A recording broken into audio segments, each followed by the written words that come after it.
ഇന്ന് നമ്മൾ സംസാരിക്കാൻ പോകുന്നത് ഇസ്ലാമിന് എതിരെയുള്ള മനുഷ്യാവകാശ മൂല്യങ്ങളെ മുൻനിർത്തിയിട്ടുള്ള വിമർശനങ്ങളിൽ ഏറ്റവും പ്രധാനപ്പെട്ടത് ഇസ്ലാം മനുഷ്യാവകാശ മൂല്യങ്ങൾക്ക് വില കൽപ്പിക്കുന്നില്ല, ഇസ്ലാമിൽ മനുഷ്യാവകാശ ലംഘനങ്ങൾ ഇസ്ലാമിക മേഖലകളിൽ അത് നടക്കുന്നു, വിവേചനങ്ങൾ, പലതരത്തിലുള്ള വിവേചനങ്ങൾ ഉണ്ട്, അക്രമങ്ങൾ, മതത്തിന്റെ പേരിലുള്ളത് ഉൾപ്പെടെയുള്ള അക്രമങ്ങൾ നടക്കുന്നു എന്നൊക്കെയുള്ള ഇസ്ലാമിനെതിരെയുള്ള ആക്ഷേപങ്ങൾക്ക് മറുപടി പറയുന്നതിലേക്ക് UDHR മുൻനിർത്തിയിട്ടാണ് ഇത്തരം ആക്ഷേപങ്ങളൊക്കെ ഉന്നയിക്കുന്നവർ മനുഷ്യാവകാശത്തെ നിർണ്ണയിക്കുന്നത് എന്നും UDHR എന്ന് പറയുന്നത് മുസ്ലിം ലോകം പൊതുവിൽ അംഗീകരിക്കാത്ത ഒരു പൊതുരേഖയാണ് എന്നും അതിന്റെ എന്തുകൊണ്ടാണ് UDHR അംഗീകരിക്കാൻ മുസ്ലിം സമൂഹത്തിന്, മുസ്ലിം ലോകത്തിന് കഴിയാത്തത് എന്നും അതിന് പകരമായി എന്തുകൊണ്ടാണ് CDHR രൂപീകരിക്കേണ്ടി വന്നത് എന്നൊക്കെയാണ് ഇന്ന് സംസാരിക്കുന്നത് അദ്ദേഹം. അതുകൊണ്ട് മനുഷ്യാവകാശ പ്രഖ്യാപന രേഖ എന്തുകൊണ്ട് ഇസ്ലാമിന് സ്വീകാര്യമല്ല എന്നുള്ളതാണ് ഇന്ന് അദ്ദേഹം നമ്മളുമായിട്ട് പങ്കുവെക്കുന്ന കാര്യം. അതുമായി ബന്ധപ്പെട്ട് ഞാൻ എഴുതിയ ഇന്നത്തെ വീഡിയോയുടെ ഒരു ആമുഖം എന്ന രീതിയിൽ ഞാൻ പറയാൻ ശ്രമിക്കുന്ന ഒരു കാര്യം ഇത്രയാണ്. അന്താരാഷ്ട്ര മനുഷ്യാവകാശ പ്രഖ്യാപന രേഖ എന്തുകൊണ്ട് ഇസ്ലാം ലോകത്തിന് സ്വീകാര്യമല്ല എന്ന് ചോദിച്ചാൽ അത് നമുക്ക് മനസ്സിലാവണമെങ്കിൽ ആദ്യം നമുക്ക് ഇസ്ലാം എന്താണെന്ന് മനസ്സിലാവണം. അത് കഴിഞ്ഞിട്ട് ഇസ്ലാമിനകത്തുള്ള മാനവികത അല്ലെങ്കിൽ ഇസ്ലാം എന്താണ് മാനവികത എന്നതുകൊണ്ട് ഉദ്ദേശിക്കുന്നത് എന്ന് മനസ്സിലാക്കണം. എന്നിട്ട് ഇസ്ലാം ദൈവത്തിൽ നിന്നുള്ളതാണെന്നും ദൈവത്തിന് മാത്രമാണ് അൾട്ടിമേറ്റ് ആയിട്ടുള്ള മൂല്യങ്ങളും ധർമ്മവും നീതിയും ഒക്കെ പറഞ്ഞുതരാൻ പറ്റുള്ളൂ എന്നുള്ളതും, അതുകൊണ്ട് തന്നെ ദൈവത്തിൽ നിന്നുള്ള ഏകമതമായ ഇസ്ലാം ആണ് മാനവികതയുടെ മാനദണ്ഡം എന്ന് നമ്മൾ മനസ്സിൽ ഉറപ്പിച്ച് നാക്കുകൊണ്ട് വെളിവാക്കി പറയുകയും ചെയ്യണം. എന്നിട്ട് നമ്മൾ UDHR ഒന്നുകൂടി എടുത്ത് വായിച്ചു നോക്കിയാൽ നമുക്ക് തന്നെ തോന്നും, ഇത് ശരിയല്ല, ഇത് മാനവികമല്ല, ഇതിലെന്തൊക്കെയോ പ്രശ്നങ്ങളുണ്ട്, ഇത് പോരായ്മകളുണ്ട്, അതുകൊണ്ട് നമുക്കിത് പോരാ, നമുക്കിത് വേറെ എന്തെങ്കിലും വേണം എന്ന് നമുക്ക് സ്വാഭാവികമായിട്ടും തോന്നും. ആ ഒരു കാര്യം എങ്ങനെയാണ്, ഞാനത് എന്തുകൊണ്ടാണ് അങ്ങനെ പറഞ്ഞത് എന്നാണ് ഇന്ന് ഇദ്ദേഹത്തിന്റെ വാക്കുകളിലൂടെ നമ്മൾ പോയിട്ട് പരിശോധിക്കാൻ പോകുന്നത്. അപ്പോൾ ഇസ്ലാം വേഴ്സസ് UDHR. ഉള്ളവരെ, മനുഷ്യാവകാശ ലംഘനം ഏറ്റവും കൂടുതൽ നടക്കുന്നത് ഇസ്ലാമിക രാജ്യങ്ങളിലാണ് എന്ന് ധാരാളമായി പ്രചരിപ്പിക്കപ്പെടുന്ന ഒരു കാലത്താണ് ഇസ്ലാമും മനുഷ്യാവകാശവും എന്ന ഒരു വിഷയത്തെ അധികരിച്ച് നമ്മൾ സംസാരിക്കാൻ ആഗ്രഹിക്കുന്നത്. ഇവിടെ ഇസ്ലാമിക രാജ്യങ്ങളിൽ മനുഷ്യാവകാശ ലംഘനങ്ങൾ നടക്കുന്നു എന്നതിന്റെ റേഷ്യോ വെച്ചിട്ടല്ല ഇസ്ലാമിനെതിരെയുള്ള വിമർശനങ്ങൾ വരുന്നത്. അത് വ്യത്യാസമുണ്ട്, മനസ്സിലാക്കേണ്ട കാര്യമാണ്. ഇസ്ലാമിക ഭരണമുള്ളിടത്തോ ഇസ്ലാമിക പ്രദേശങ്ങളിലോ മനുഷ്യാവകാശ ലംഘനങ്ങൾ ഒട്ടും നടക്കുന്നില്ല എന്ന് വന്നാൽ പോലും ഇസ്ലാമിനെതിരെയുള്ള വിമർശനങ്ങളിൽ നിന്ന് ഇസ്ലാം രക്ഷപ്പെടില്ല.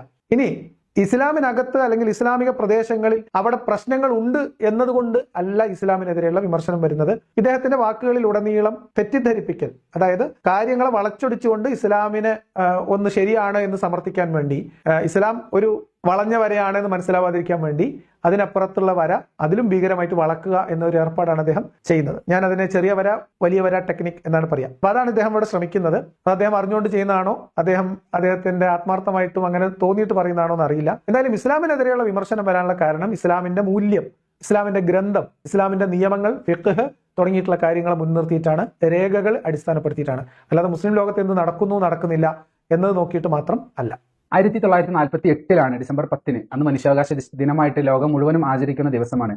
December 10 UDHR universal declaration of human rights പ്രഖ്യാപനം ഉണ്ടാകുന്നത്. 30 ആർട്ടിക്കിളുകളുള്ള മനുഷ്യാവകാശ പ്രഖ്യാപനത്തിന്റെ ചുവട് പിടിച്ചാണ് ലോകത്ത് ലിബറലിസവും അതുപോലെ തുല്യതയ്ക്ക് വേണ്ടിയുള്ള വാദങ്ങളും ഒക്കെ ലോകത്ത് വ്യാപകമായിട്ട് വന്നിട്ടുള്ളത്. ഒരുപാട് നന്മകൾ ഭാഗമായിട്ടുള്ള ഒരു പ്രഖ്യാപനം കൂടിയായിരുന്നു ലോകത്തെ ഈ മനുഷ്യാവകാശ പ്രഖ്യാപനം എന്ന് പറയുന്നത്. തീർച്ചയായിട്ടും ഈ പറഞ്ഞ ഭാഗം ഏകദേശം കറക്റ്റാണ്. മനുഷ്യർ പരസ്പരം, രാജ്യങ്ങളായാലും അതുപോലെ തന്നെ അധികാര കേന്ദ്രങ്ങളായാലും രാഷ്ട്രീയമാണെങ്കിലും ഒക്കെ പരസ്പരമുള്ള അക്രമങ്ങളും അതുപോലെ തന്നെ മനുഷ്യർക്കിടയിലുള്ള വിവേചനവും അടിമത്തവും ഒക്കെ തുടങ്ങിയിട്ടുള്ള എല്ലാ കാര്യങ്ങൾക്കുമുള്ള ഒരു അറുതി വരിക എന്നതിലേക്ക്, എല്ലാ മനുഷ്യരും തുല്യരായ അന്തസ്സുള്ളവരാണെന്നും എല്ലാവർക്കും സമാധാനത്തോടെ ജീവിക്കേണ്ടുന്ന ആവശ്യമുണ്ട്, അതിനുള്ള അവകാശമുണ്ട്, അതിനുള്ള അവസരം ഉണ്ടാവണം എന്നുമുള്ള മനുഷ്യരുടെ പൊതുവായിട്ടുള്ള അനുഭവങ്ങളുടെ വെളിച്ചത്തിൽ അവർ എല്ലാവരും കൂടി ഒത്തൊരുമിച്ച് എടുത്ത ചില തീരുമാനങ്ങളുടെയും ചർച്ചകളുടെയും അടിസ്ഥാനത്തിൽ രൂപപ്പെട്ടു വരുന്നതാണ് മനുഷ്യാവകാശ പ്രഖ്യാപന രേഖ.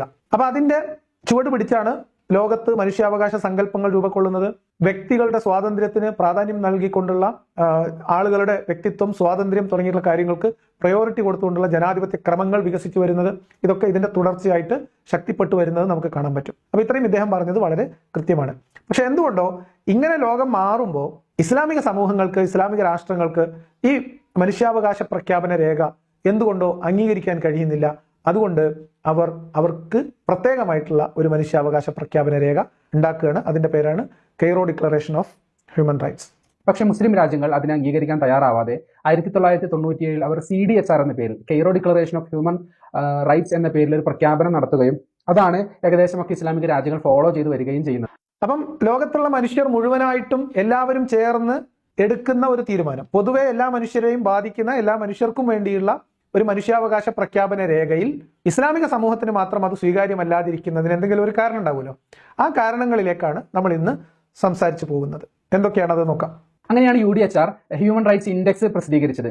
അവരുടെ കണ്ടീഷൻസ് പ്രകാരം മനുഷ്യാവകാശ സംരക്ഷണം നടക്കുന്ന ക്രമത്തിൽ രാജ്യങ്ങൾക്കൊരു നമ്പർ നിശ്ചയിച്ചുകൊണ്ട് ഒരു ഇൻഡെക്സ് അവർ പ്രഖ്യാപിച്ചു. അതിൽ ഇസ്ലാമിക രാജ്യങ്ങൾ വളരെ പിറകിലാണ്. ഏറ്റവും കൂടുതൽ ഹ്യൂമൻ റൈറ്റ്സ് വയലേഷൻ നടക്കുന്നത് മുസ്ലിം രാജ്യങ്ങളിലാണ് എന്ന് ധാരാളം പഠനങ്ങൾ സൂചിപ്പിക്കുന്നുണ്ട്. അപ്പോൾ ഇതിന്റെ സത്യാവസ്ഥ അന്വേഷിക്കാനുള്ള ഒരു പഠനമാണ് ആരംഭിച്ചത്. മനുഷ്യാവകാശ പ്രഖ്യാപന രേഖയും UN-ഉം അതേപോലെ തന്നെ ഈ പറയപ്പെടുന്ന ഹ്യൂമൻ റൈറ്റ്സ് ഇൻഡെക്സും ഒക്കെ വേറെ വേറെ ഒരേ ഉദ്ദേശത്തിൽ തന്നെ പ്രവർത്തിക്കുന്ന വേറെ വേറെ സംഭവങ്ങളാണ്. അപ്പൊ UDHR-നെ അംഗീകരിച്ച ആളുകൾ അല്ലെങ്കിൽ UDHR-നെ ബേസ് ചെയ്തിട്ട് മനുഷ്യാവകാശ ലംഘനങ്ങൾ നടക്കുന്നത് കൂടുതൽ ഇസ്ലാമിക പ്രദേശങ്ങളിലാണ് എന്നുള്ള രേഖ വരുമ്പോൾ അതിനെക്കുറിച്ചുള്ള പഠനം നടത്തുകയും അതിനെക്കുറിച്ചുള്ള അദ്ദേഹത്തിനുള്ള നിഗമനങ്ങളിലാണ് നമ്മൾ ഇനി പോകുന്നത്. അദ്ദേഹം മനസ്സിലാക്കുന്ന ചില കാര്യങ്ങൾ വളരെ ലളിതമായിട്ട് ഇതാണ്.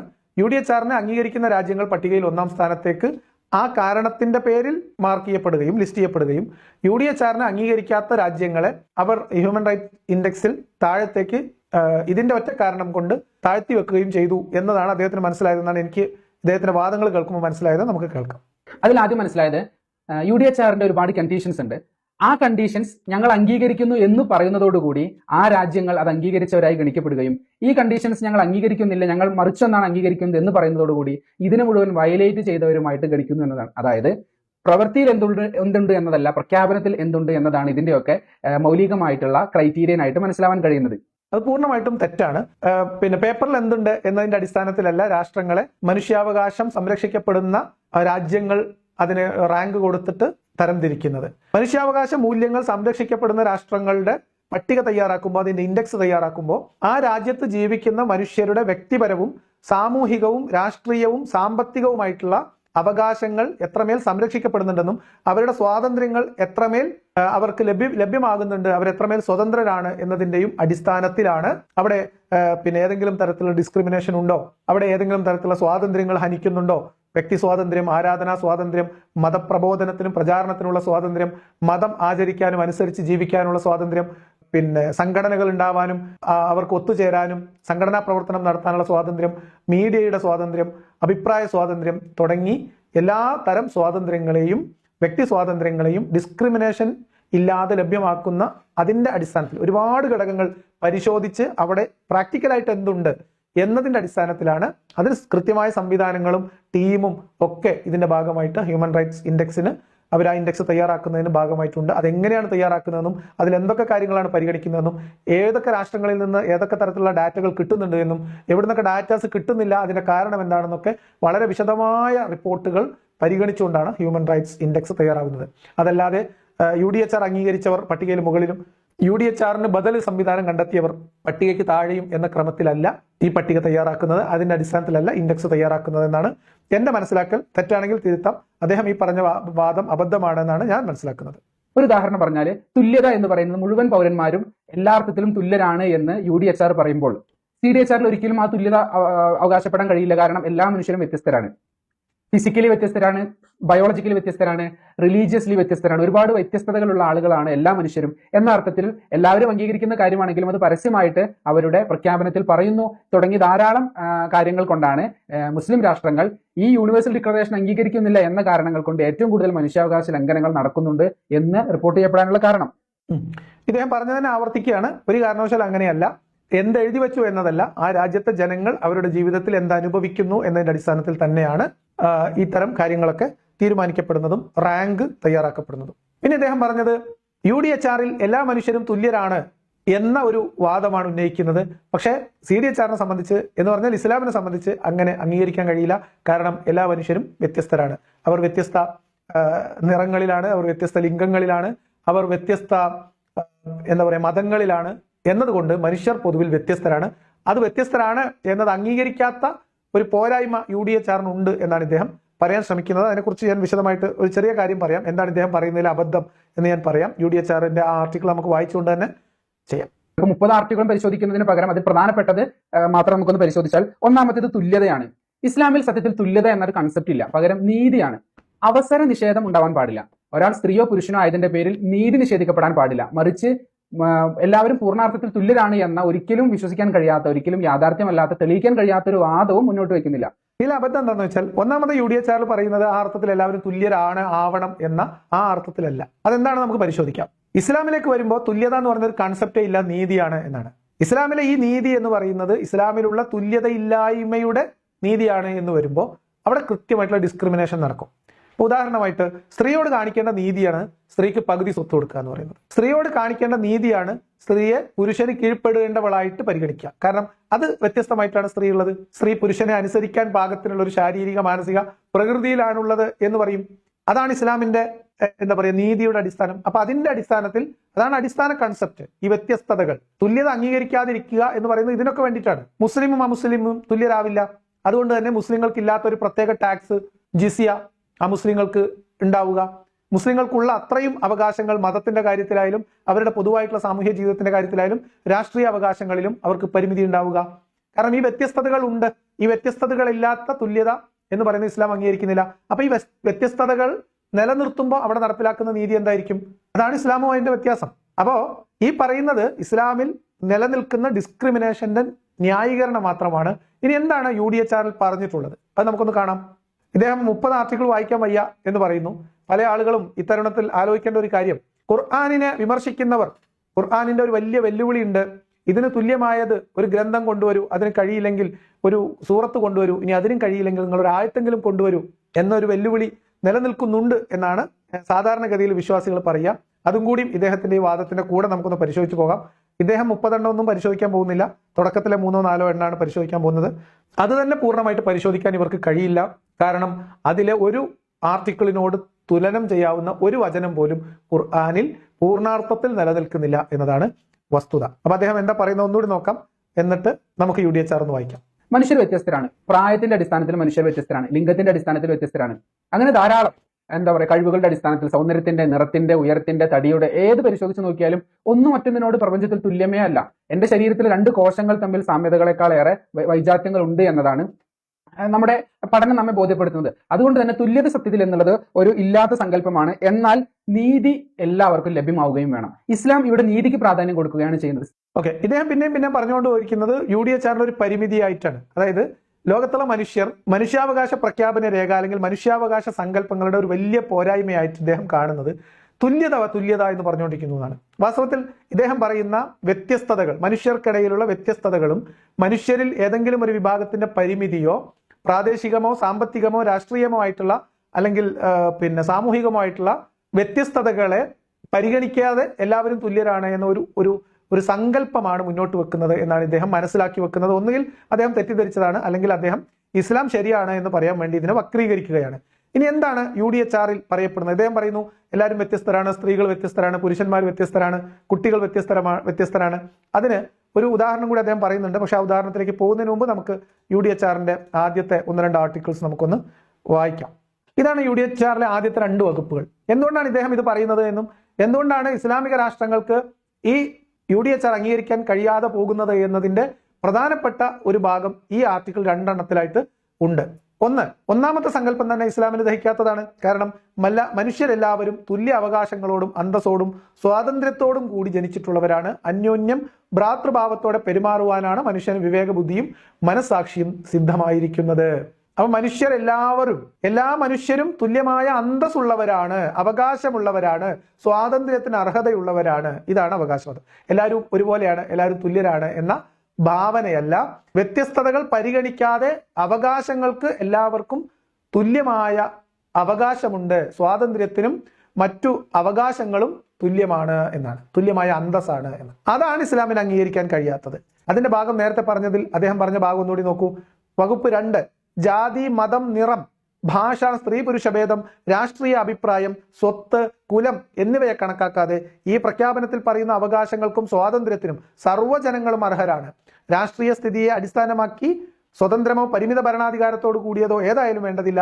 ഈ പ്രഖ്യാപനത്തിലെ അവകാശങ്ങളെ സംബന്ധിച്ചിടത്തോളം യാതൊരു വ്യത്യാസവും യാതൊരാളോടും കാണിക്കാൻ പാടില്ല എന്നുള്ളതാണ്. അപ്പൊ മനുഷ്യന്റെ അവകാശങ്ങൾ, സ്വാതന്ത്ര്യം, അന്തസ് തുടങ്ങിയ കാര്യങ്ങൾ ജാതി, മതം, വർഗം, വർണ്ണം, ലിംഗം, ദേശം, ഭാഷ എന്നിത്യാദി യാതൊരു തരത്തിലുള്ള വ്യത്യാസങ്ങളുമില്ലാതെ തുല്യമായ അവകാശങ്ങൾക്കും സ്വാതന്ത്ര്യങ്ങൾക്കും അർഹതയുണ്ട് എന്നതാണ് പ്രഖ്യാപനം.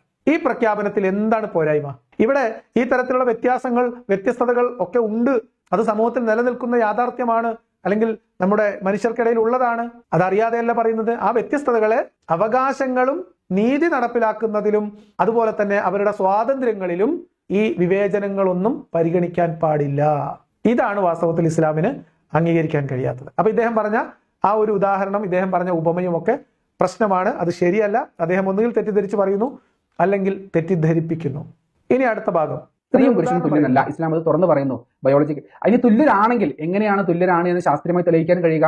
ഒരു ടൂൾ ഉപയോഗിച്ചും സ്ത്രീയും പുരുഷനും തുല്യമാണ് എന്ന് തെളിയിക്കാൻ ശാസ്ത്രീയമായിട്ട് കഴിയില്ല. അതുകൊണ്ട് തന്നെ ഇസ്ലാം പറയുന്നു അവർ തുല്യരല്ല. ഒരാൾ ചില കാര്യങ്ങളിൽ മറ്റേയാളെക്കാൾ മുന്നിലാണ്, മറ്റേയാൾ ചില കാര്യങ്ങളിൽ ഇയാളെക്കാൾ മുന്നിലാണ്. സ്ത്രീകൾ മുന്നിലുള്ള വിഷയങ്ങൾ പുരുഷന്മാർ പിറകിലാണ്, പുരുഷന്മാർ മുന്നിലുള്ള വിഷയങ്ങൾ സ്ത്രീകൾ പിറകിലാണ്. വ്യത്യസ്ത ധർമ്മങ്ങളാണ് ഈ പ്രപഞ്ചത്തിൽ പുരുഷനും സ്ത്രീക്കും ചെയ്തു തീർക്കാനുള്ളത് എന്നാണ് ഇസ്ലാമിന്റെ ഒരു കൺസെപ്റ്റ്. അപ്പൊ എന്തുകൊണ്ടാണ് UDHR അംഗീകരിക്കാൻ കഴിയാത്തത് എന്നതിന്റെ ഉത്തരം ഇതിൽ തന്നെ വളരെ ലളിതമാണ്. കാരണം സ്ത്രീ പുരുഷൻ തുല്യരാണ് എന്ന വാദം ഇസ്ലാമിനില്ലാതെ. സ്ത്രീയും പുരുഷനും തുല്യരാണ് എന്നല്ല ആരും പറയുന്നത്. അവർക്ക് തുല്യമായ അന്തസ്സും അവകാശങ്ങളും സ്വാതന്ത്ര്യത്തിനുള്ള അർഹതയും ഉണ്ട്. അവരുടെ ഡിഗ്നിറ്റി, അവരുടെ അവകാശങ്ങൾ അത് തുല്യമാണ് എന്ന് പറഞ്ഞാൽ അവർ തമ്മിൽ ശാരീരിക വ്യത്യാസമില്ല, ബയോളജിക്കലായിട്ട് വ്യത്യാസമില്ല, അവർ തമ്മിൽ മാനസികമായിട്ടുള്ള വ്യത്യാസങ്ങളൊന്നുമില്ല എന്നൊരു വാദം ആരും മുന്നോട്ട് വെക്കുന്നില്ല. പക്ഷെ ആ വ്യത്യാസങ്ങളൊന്നും അവരുടെ അവകാശങ്ങൾ നിഷേധിക്കുന്നതിന് കാരണമായി പരിഗണിക്കാൻ പാടില്ല എന്നതാണ്. രണ്ട് പ്രശ്നങ്ങളാണ് UDHRന്റെ ഈ ഭാഗങ്ങൾ അംഗീകരിക്കാതിരിക്കാൻ ഇസ്ലാമിനെ പ്രേരിപ്പിക്കുന്നത്. കാരണം ഈ രണ്ട് വാദങ്ങൾ അംഗീകരിക്കുന്നതോടുകൂടി പിന്നെ ഇസ്ലാമില്ല, ഇസ്ലാമിന് പ്രസക്തിയില്ല. അത് മനസ്സിലാക്കിയത് കൊണ്ടാണ് ഇസ്ലാം ഇതിനെ അംഗീകരിക്കാതെ മതപരമായ കാര്യങ്ങളിൽ ഒഴികെ എന്ന ഒരു ക്ലോസ് വെച്ചിട്ട് ഏകദേശം ഇതേ അർത്ഥം വരുന്ന വാദങ്ങൾ അതിനകത്ത് ചേർക്കുന്നത്. അപ്പൊ എന്താണ്? എല്ലാ മനുഷ്യരും തുല്യ അവകാശങ്ങളും അന്തസ്സും സ്വാതന്ത്ര്യത്തും ജനിച്ചിട്ടുള്ളവരാണ്. ഏതൊഴികെ? മതപരമായ വ്യത്യാസങ്ങൾ ഒഴികെ. മനസ്സിലായോ? അപ്പം മതം, മുസ്ലിം അമുസ്ലിം വേർതിരിവും സ്ത്രീ പുരുഷൻ വേർതിരിവും അടിമ സ്വതന്ത്രൻ വേർതിരിവും നിലനിർത്തിക്കൊണ്ട് മാത്രമേ ഇസ്ലാമിന്റെ ഫിഖ്ഹ് പൂർണ്ണമാവുള്ളൂ. ആ വ്യത്യാസങ്ങൾ ഇല്ലാത്ത അവകാശങ്ങളും അധികാരങ്ങളും സ്വാതന്ത്ര്യവും എല്ലാവർക്കും തുല്യമാണ് എന്ന് അംഗീകരിച്ചാൽ പിന്നെ ഇസ്ലാം ഇല്ല. അതാണ് UDHR അംഗീകരിക്കാൻ ഇസ്ലാമിന് കഴിയാത്തത്. പിന്നെ പറയുന്നതൊക്കെ ഇതിന്റെ ന്യായങ്ങളാണ്. എന്താ പറയുന്നത്? വേറൊരു ഉദാഹരണം കൂടി പറയുന്നുണ്ട്.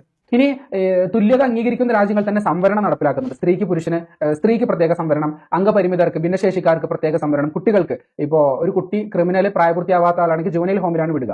സത്യത്തിൽ അതൊരു സംവരണമാണ്. അത് അനീതിയാണോ? അല്ലെങ്കിൽ എന്താ പറയാ, അനീതിയാണോ? അല്ല, മറിച്ച് അത് നീതിയാണ്.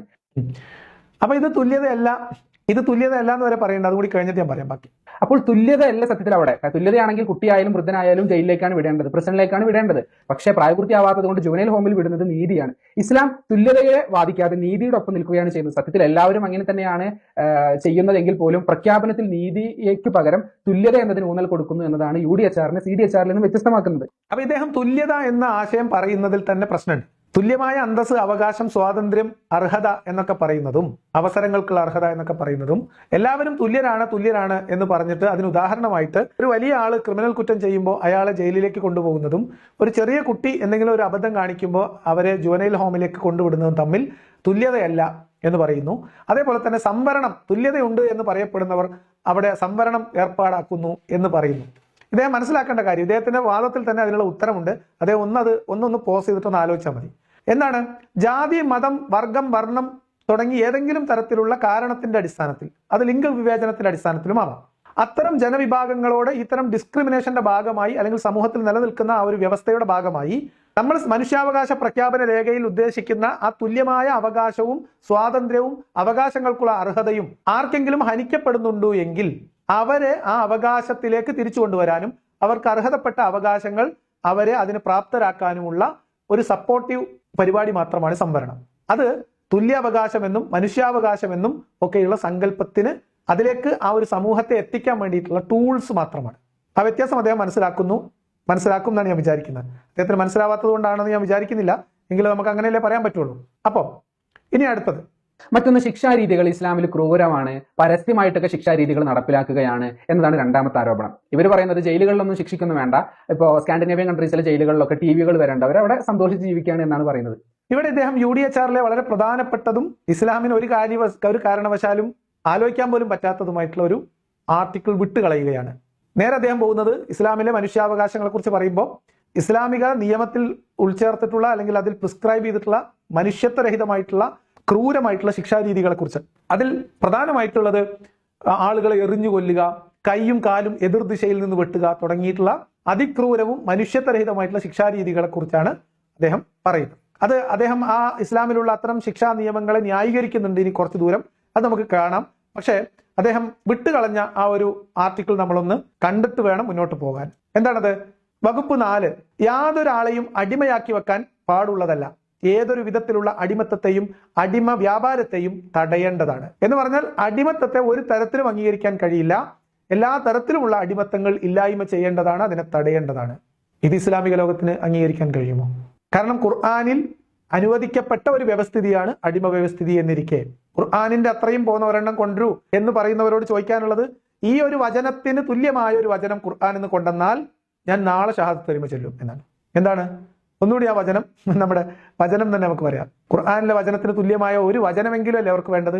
ഈ വചനത്തിന്റെ പകുതിയെങ്കിലും കിടപിടിക്കുന്ന ഒരു ഖുർആൻ വചനം പോട്ടെ, ഒരു 10 ഖുർആൻ വചനം ഒരുമിച്ച് ചേർത്ത് വെച്ചിട്ട് ഞാൻ ഈ പറയുന്ന അല്ലെങ്കിൽ UDHRലുള്ള ഈ ആർട്ടിക്കിളിന് സമാനമായത് ഇതിനോട് കിടപിടിക്കുന്നത് ഒരെണ്ണം ഖുർആൻ എന്ന് കൊണ്ടുവന്നാൽ പോട്ടെ, 10 ഖുർആൻ വചനങ്ങൾ കോർത്തു വെച്ചിട്ട് ഈ ആശയം രൂപപ്പെടുത്തി തന്നാൽ അതിന് വിരുദ്ധമായ ഒരു ആശയം ഖുർആനിൽ നിന്ന് കിട്ടില്ല എന്നെ ബോധ്യപ്പെടുത്തിയാൽ തീർച്ചയായിട്ടും ഞാൻ ഇസ്ലാം മതത്തിലേക്ക് വരും. കാരണം എന്നെ സംബന്ധിച്ച് ഇസ്ലാം മതത്തിന്റെ ദൈവികതയുടെ പൊള്ളത്തരം, അതിനകത്ത് ഒരു ദൈവികത ഇല്ല എന്ന് മനസ്സിലാക്കുന്നതിലേക്ക് നയിച്ച ഒന്നാമത്തെ കാര്യം അടിമത്തമാണ്. ആ വാചകം ഒന്നുകൂടി കേട്ടോളൂ. ഇദ്ദേഹം ഈ ഭാഗം കൃത്യമായിട്ട് അങ്ങ് വിട്ടുകളയാണ് ചെയ്യുന്നത്. എന്താണ്? യാതൊരാളെയും അടിമയാക്കി വെക്കാൻ പാടുള്ളതല്ല, ഏതൊരു വിധത്തിലുള്ള അടിമത്തത്തെയും അടിമ വ്യാപാരത്തെയും തടയേണ്ടതാകുന്നു. ഇതിനോട് കടപിടിക്കാൻ പറ്റുന്ന ഒരു ഖുർആൻ വചനം നിങ്ങൾ കൊണ്ടുവരൂ, ഷഹാദത്ത് കലിമയാണ് അടുത്ത സ്റ്റെപ്പ്. ഇതൊരു വെല്ലുവിളിയായിട്ട് ഏറ്റെടുക്കണം. അത് താങ്കൾ വായിക്കാൻ വിട്ടതുകൊണ്ട് ആളുകൾ കാണാതിരിക്കില്ലല്ലോ, നമ്മൾ അതിനല്ലേ ഇവിടെ ഉറക്കൊഴിച്ചിരിക്കുന്നത്. അപ്പൊ അവിടെ നിൽക്കട്ടെ. ഇനി അദ്ദേഹത്തിന്റെ ഇസ്ലാമിന്റെ ശിക്ഷാരീതികൾ, വളരെ ക്രൂരമായിട്ടുള്ള മനുഷ്യത്വഹീനമായിട്ടുള്ള ശിക്ഷാരീതികളെ കുറിച്ചുള്ള അദ്ദേഹത്തിന്റെ ന്യായീകരണങ്ങൾ കേൾക്കാം. എന്നാൽ ഒന്നാമത്തെ കാര്യം, ഇസ്ലാമിക രാജ്യത്ത് ശിക്ഷകൾ ക്രൂരമാണോ? ശിക്ഷകൾ ക്രൂരം തന്നെയാണ്. പക്ഷേ ഈ ശിക്ഷകൾ ക്രൂരമാകുന്നത് ഇരയുടെ ഭാഗത്ത് നിൽക്കുന്നത് കൊണ്ടാണ്. എന്റെ കുടുംബത്തിൽ ഒരാൾ കൊല ചെയ്യപ്പെട്ടു. ഗവൺമെന്റ് ആ കൊലയാളിയെ അർഹിക്കുന്ന ഒരു ശിക്ഷ നൽകുന്നുവെങ്കിൽ മാത്രമല്ലേ പകരം ഞാൻ പോയി അവനെ കൊല്ലാതിരിക്കൂ. ഞാൻ നിയമം കയ്യിലെടുക്കാതിരിക്കണമെങ്കിൽ ഗവൺമെന്റ് അർഹമായ ശിക്ഷ നൽകണം. കൊല്ലപ്പെട്ടവന്റെ ഇരയുടെ കൂടെയാണ് ഇസ്ലാം എപ്പോഴും നിൽക്കുന്നത്. അതുകൊണ്ടാണ് കുറ്റകൃത്യങ്ങൾക്ക് ശിക്ഷ അല്പം ക്രൂരമായി തോന്നുന്നത്. ഇത് എന്ത് തരം ന്യായമാണെന്ന് എനിക്ക് മനസ്സിലായില്ല. ഇരയോടൊപ്പം നിൽക്കാൻ വേണ്ടി കുറ്റവാളിയോട് ക്രൂരത കാണിക്കുക എന്ന ന്യായീകരണമാണ്. ഉദാഹരണമായിട്ട് ഒരാൾ മോഷ്ടിച്ചു, അയാളെ കൈ വെട്ടിയെടുക്കുക, അള്ളാഹുവിനോടും റസൂലിനോടും യുദ്ധം ചെയ്തു എന്ന് പറഞ്ഞാൽ ഇസ്ലാമിനെതിരെ ചോദ്യങ്ങൾ ഉന്നയിച്ചു, ഇസ്ലാമിന് കൗണ്ടർ ആയിട്ടുള്ള പ്രചാരണം നടത്തി, ഇസ്ലാമിലെ ഏതെങ്കിലും ഇവരുടെ ആശയങ്ങളെ നിന്ദിച്ചു എന്ന് ഇവർക്ക് തോന്നിയാൽ ഇസ്ലാമിക ശരീഅത്ത് അനുസരിച്ച്, ഖുർആൻ അനുസരിച്ച് വിധിക്കാവുന്ന ശിക്ഷ ഇറാനിൽ ഈ ഇസ്ലാമിക ഭരണകൂടത്തിനോട് സമരം ചെയ്യുന്ന ആളുകൾക്കെതിരെ അവർ ചുമത്തുന്ന കുറ്റം മഹ്റബ ആക്ടാണ്.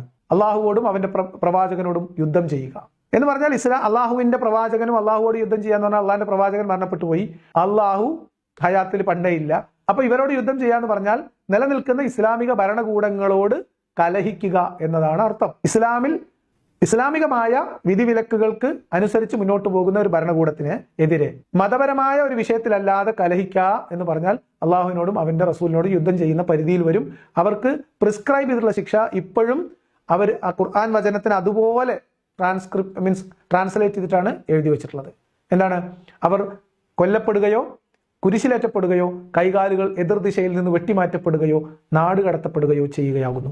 ഇതിൽ നാട് കടത്തുക എന്നൊക്കെ പറഞ്ഞാൽ നമുക്ക് മനസ്സിലാവും. ഇനി വധശിക്ഷയ്ക്ക് വിധിക്കുക എന്ന് പറഞ്ഞാൽ പോലും മനസ്സിലാവും. അതുപോലും ആളുകളെ പൊതു ഇടങ്ങളിൽ കൊണ്ടുവന്ന് തലവെട്ടി കൊല്ലുക എന്നൊക്കെ പറയുന്നത് എത്ര മോശമായിട്ടുള്ള ഒരു രീതിയാണ് നോക്കൂ. മറ്റു രണ്ട് കാര്യങ്ങളൊന്നും ആലോചിച്ച് നോക്കൂ. കുരിശിൽ തറക്കുക, കൈകാലുകൾ എതിർദിശയിൽ നിന്ന് ഛേദിക്കുക എന്നൊക്കെ പറഞ്ഞാൽ ഇവർ ഏത് നൂറ്റാണ്ടിലെ ജീവിതമാണ് ജീവിക്കുന്നത്? ഏത് നിയമത്തെയാണ് ഇവർ ന്യായീകരിക്കുന്നത്? അപ്പോൾ കുറ്റവാളികൾക്ക്, ഇരകളാക്കപ്പെട്ടവരുടെ കുടുംബത്തിന്റെ പ്രതികാരദാഹം ഉണ്ടാവാതിരിക്കാനും അവർ നിയമം കയ്യിലെടുക്കാതിരിക്കാനും വേണ്ടിയിട്ടാണ് ഇസ്ലാമിൽ ഇത്തരം ക്രൂരമായ ശിക്ഷകൾ അനുവദിച്ചിട്ടുള്ളത് എന്ന ന്യായം ആധുനിക ലോകത്ത് ജീവിക്കുന്ന ഒരു മനുഷ്യനിൽ നിന്ന് വരുന്നു എന്ന് പറയുന്നത് തന്നെ നമ്മൾ അത്ഭുതപ്പെടുത്തും. അത്ഭുതപ്പെടേണ്ടതില്ല. അദ്ദേഹം സംസാരിക്കുന്നത് ഇസ്ലാമിന് വേണ്ടിയാകുമ്പോൾ ഇസ്ലാമിലുള്ളത് എത്ര നികൃഷ്ടമായ ഒരു സാധനമാണെങ്കിലും അതിനെ ന്യായീകരിക്കേണ്ട ബാധ്യത അദ്ദേഹത്തിൽ വന്നു ചേരുകയാണ് ചെയ്യുന്നത്. ഇനി പരസ്യമായി ചെയ്യുന്നതോ മറ്റുള്ളവർക്ക് പാഠമാക്കാൻ വേണ്ടിയിട്ടാണ്. ഈ തെറ്റ് ഞാൻ ആവർത്തിക്കരുത്, ഇത് അത്ര ഗൗരവമുള്ളതാണ് എന്ന് ജനങ്ങൾക്ക് ബോധ്യപ്പെടുത്താൻ വേണ്ടിയിട്ടാണ്. ഇന്ന ഫിൽ ഖിസാസി ഹയാ, തീർച്ചയായും കൊന്നവനെ ആ കൊലയുടെ പകരമായി തിരിച്ച് ശിക്ഷിക്കപ്പെടുന്നതിൽ മറ്റൊരുപാട് പേർക്ക് ജീവനുണ്ട്, വധശിക്ഷ നടപ്പിലാക്കുന്നതിൽ ഒരുപാട് പേർക്ക് ജീവനുണ്ട് എന്ന് അള്ളാഹു പറയുന്നു. കാരണം ആ തെറ്റ് നാളെ മറ്റുള്ളവർ ആവർത്തിക്കാൻ ധൈര്യപ്പെടാതിരുന്നേക്കാം ഈ ശിക്ഷ കണ്ടതിന്റെ പേരിൽ. ഇതും കാലഹരണപ്പെട്ട ഒരു ആശയമാണ്. രാജ്യത്ത് നിയമങ്ങൾ ഉണ്ടാവുന്നതും ശിക്ഷകൾ വിധിക്കുന്നതും അതിന്റെ പൈശാചികതയും അതിന്റെ എന്താ പറയുക, അതിന്റെ ക്രൂരതയും കണ്ടിട്ടല്ല, ആളുകൾ ഭയപ്പെടുത്തി ഒതുക്കി നിർത്തുക എന്ന് പറയുന്നത് തന്നെ തെറ്റായിട്ടുള്ള ഒരു സമീപനമാണ്. തെറ്റ് ചെയ്താലുള്ള ശിക്ഷകൾ, ആ ശിക്ഷകൾ പോലും മനുഷ്യത്വപരമായിട്ടുള്ള രീതിയിലാണ് നടപ്പിലാക്കേണ്ടത് എന്നുള്ള കാര്യത്തിൽ ഒരു തർക്കമില്ല. ഒരാൾ ഒരു ക്രിമിനൽ ആക്ടിവിറ്റി ചെയ്തു, ആ ക്രിമിനൽ ആക്ടിവിറ്റി ചെയ്ത ആ മനുഷ്യൻ ആ സമൂഹത്തിന് അദ്ദേഹം ഉപദ്രവമാവുന്ന കാലത്തോളം, പ്രശ്നക്കാരനായി മാറുന്ന കാലത്തോളം അദ്ദേഹത്തെ സമൂഹത്തിൽ നിന്ന് അകറ്റി നിർത്തുക, ഒറ്റപ്പെടുത്തി നിർത്തുക എന്നതാണ് ചെയ്യുന്നത്. ഇന്നത്തെ കാലത്ത് പല രാജ്യങ്ങളിലും പല തരത്തിലുള്ള സംവിധാനങ്ങൾ ഇത്തരം കാര്യങ്ങളിലൊക്കെ ഉണ്ട്.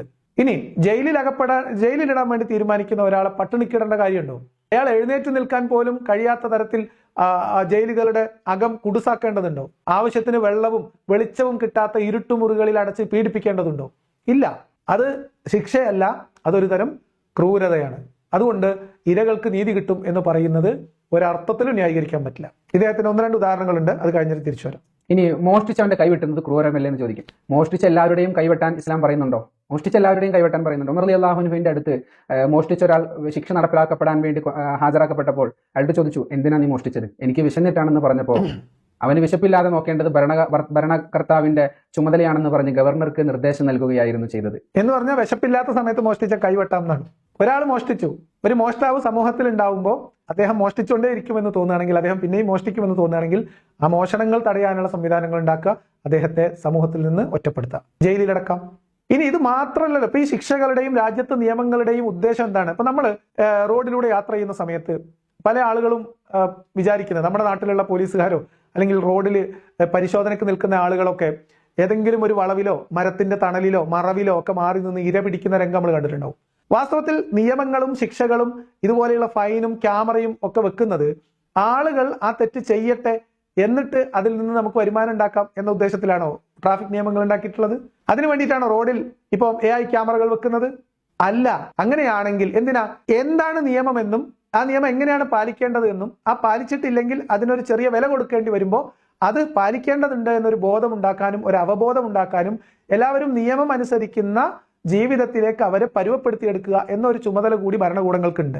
പൗരബോധമുള്ള, നിയമം അനുസരിക്കുന്ന, രാജ്യത്തിന്റെ ഭരണഘടനയെ അനുസരിക്കുന്ന, അതിനോട് കൂറുള്ള ജനതയായി, പൗരനായി ആളുകളെ വളർത്തിക്കൊണ്ടുവരിക, മോൾഡ് ചെയ്ത് കൊണ്ടുവരിക, ട്രെയിനിങ് കൊടുക്കുക, അതിൽ നിന്ന് വ്യതിചലിച്ചു പോകാൻ സാധ്യതയുള്ള ഇടങ്ങളിൽ അതിന് ചെറിയ ചെറിയ സൂചനകളും ചെറിയ ശിക്ഷകളും നൽകി, ശിക്ഷണങ്ങളും നൽകി അവരെ അതിന് പ്രാപ്തരാക്കുക എന്നൊരു ഉത്തരവാദിത്വം കൂടിയുണ്ട്.